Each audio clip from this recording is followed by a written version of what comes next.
Welcome to Jim's EV Adventures. I'm Jim, and today we're going to talk about the Big Beautiful Bill, Part 3. This is another bill called the Federal Electric Vehicle Mandate Prohibition Act. It was introduced some time back. We'll go into details, but before we get started, I would like to remind you, please do subscribe to this channel. So in this, the third of the series of Beyond the Big Beautiful Bill, we're going to look at this bill that has gone unnoticed, by most anyway. So why does this bill matter? This piece of legislation isn't just another political stunt. It's a full-scale assault on the EV policies of the United States of America. It's called the Preserving Choice in Vehicle Purchases Act of 2023, also known as Senate 2090, and the same bill in the House is known as H.R. 1435. It sounds boring, and I get it, and this is the third in the series, so I'm sure it's probably not going over well with a lot of people, but you should be paying attention. It's not just noise. It's already passed the House of Representatives. It's sitting in the Senate, and it could reverse 50 years of clean air progress, block EV adoption, and tie the hands of every state that's trying to reduce pollution. Again, the official title of this bill for both the House and Senate version is to amend the Clean Air Act to prevent the elimination of the sale of internal combustion engine vehicles. That title is misleading and tells you everything you need to know about its purpose. The purpose is to prevent the elimination of the internal combustion engine cars, protecting the U.S. auto industry, and to promote the continued use of fossil fuels to protect big oil and gas cartels. Let's go into more detail.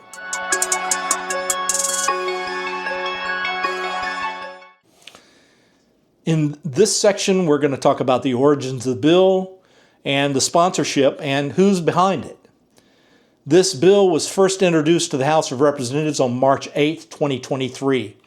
The House sponsor was Republican John Joyce, representative from Pennsylvania. There were 73 co-sponsors, but importantly, it included Representative Byron Donalds, a Republican from Florida. And if you don't know who Byron Donalds is, he has been endorsed by Donald Trump to run for the governor of the state of Florida next year. This bill is the reason that I will not consider Representative Donalds for governor, period. He is either ignorant of what the bill is, or he is bought and paid for by the interests who are behind the bill. Either way, that disqualifies him to serve as my governor, and I will not vote for him. This bill was passed in the House of Representatives on September 24th, 2023, on a second roll call vote, 222 to 191. From there, it moved over to the Senate. And it was put into the pipeline in the Senate in June of 2023, originally as Senate 2090, but again, merged with House Resolution 1435. This bill was put into the Senate as Senate Bill 2090. The sponsor is Senator Markwayne Mullin, a Republican from Oklahoma. One of the co-sponsors is Senator John Barrasso, a Republican from Wyoming. In an interview after co-sponsoring this bill, Senator John Barrasso said about the provisions within this bill, California's mandates are a progressive power grab, calculated to control the policy of an entire nation. This isn't just a bunch of words in an interview. It's political positioning wrapped in legislative power. It's a power grab by big industry. Anyone with their eyes open can see this. Now let's look at Section 2. In Section 2, we're going to talk about the summary of this bill, and it's very easy to understand. This bill modifies the waiver process under the Clean Air Act related to state emission control standards for new motor vehicles, or new motor vehicle engines. Under current laws, states are preempted from adopting or enforcing emission control standards for new motor vehicles unless the EPA provides a waiver authorizing a state to adopt such standards if certain requirements are met. California's had this waiver since 1970. The bill provides that state standards that directly or indirectly limit the sale or use of new motor vehicles with internal combustion engines are not eligible for waivers. Let me repeat that line so everybody hears that clearly. The provision says state standards that directly or indirectly limit the sale or use of new motor vehicles with internal combustion engines are not eligible for waivers. The only purpose you would have the waiver to begin with is to limit what internal combustion engines are doing to your state.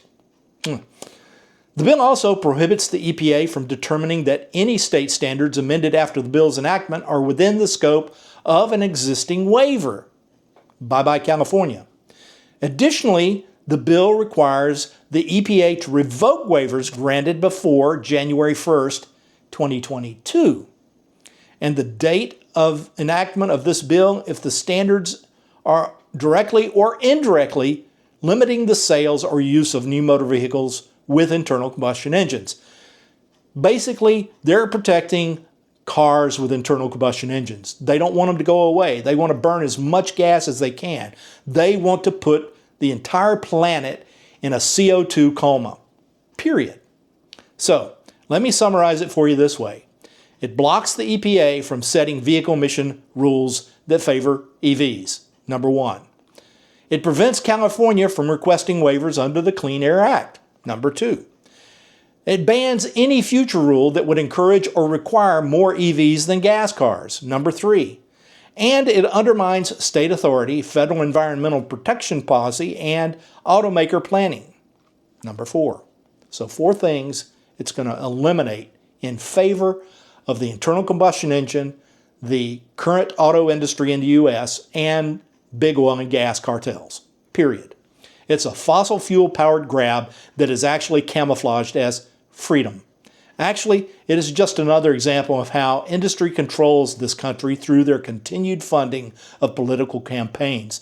And if you can't see that, then I'm sorry for you. You can go ahead and turn this channel off and go away, because I'm going to point it out until I have no breath in this body. And I mean that. I'm done with the lies of our politicians. Don't care what party they're from or who owns them. Done. So in this section, we're going to talk about the status and the votes and the overall strategy of why this bill even exists. This bill is still alive. Whether you like it or not, it's still there. Let me be crystal clear. While this bill may have been quiet in the Senate for the past 2 years, it's still not just a bluster. With the right political climate, it could become law, and we're in that climate now. We're watching it in real time. The big beautiful bill was just the tip of the iceberg. Keep in mind, the House and Senate will often load their legislative cannons with several versions of the same bill, give them benign-sounding names, and if one fails, they pull another one off the shelf and load them into their cannon and fire the bill into what they call floor proceedings. They can do that on a moment's notice, and they often plan for this type of switcheroo right from the very beginning to keep you and I confused. If one bill gets the axe, they pull the other out of their bin and fire it into the proceedings, making the wild claims that, hey, this bill is just a better version of XYZ, in order to mislead us and keep us in the dark.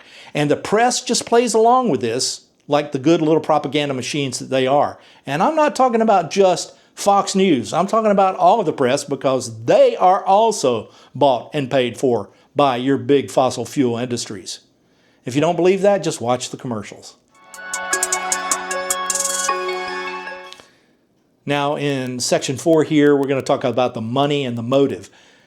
We must follow the money for this particular set of sponsors. Let's be clear, this bill is all about the money, period. Senator Mullins, who sponsored it to begin with, has accepted over $481,000 from oil and gas PACs during the 2024 campaign cycle.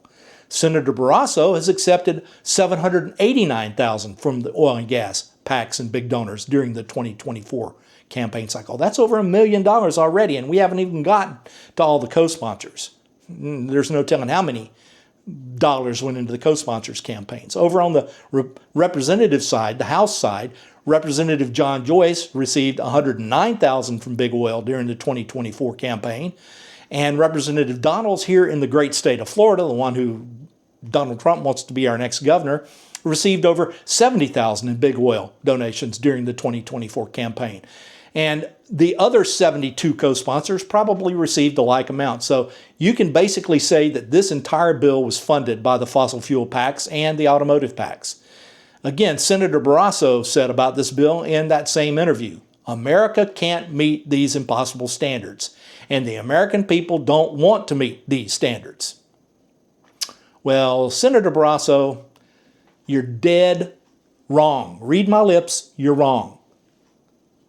This American, sitting right here, the one who served 20 years putting his butt on the line for you and your family, wants this bill to go away, and we want new standards that provide cleaner air. This American believes that the tenacity of the American people, the people who put the men on the moon over 50 years ago, can make this happen because we have the knowledge and the desire to make it happen. Americans can do what we put our minds to, period, when we know it's the right thing to do. So Americans do want these standards. Americans do want cleaner air, Senator Barrasso. They do want lower fuel costs, Senator Barrasso. And they want options that don't keep them shackled to big oil, to big pollution, and to a warming climate. And if you can't figure that out, then I'll say this with all due respect to you and those who think like you. If you don't understand this fact, then you're dumber than a box of rocks. Period. Dumb. Simply put, this bill is about protecting the profits of big corporations, not doing what is best for the citizens of the USA and our world as a whole. Period. Period. And we'll talk more about that in the conclusion of this series.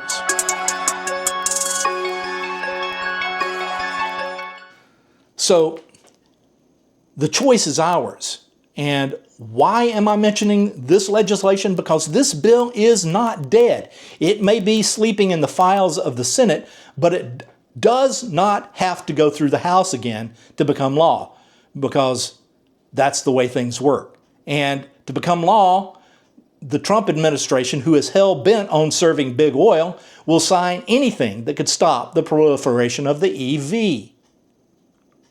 This bill isn't about taking away your gas car. It never has been. It's about taking away your right to choose something cleaner, something cheaper to own, something better for the environment and our climate. And if you can't buy an EV, then the big oil cartels win. If this bill passes, it doesn't just mean a halt to EV momentum, it sets the entire country in reverse. So ask yourself this: who benefits from keeping you stuck at the gas pump?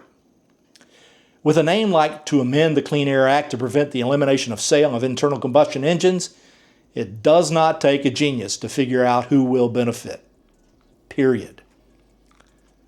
As always, call your lawmakers. Tell them no to Senate 2090.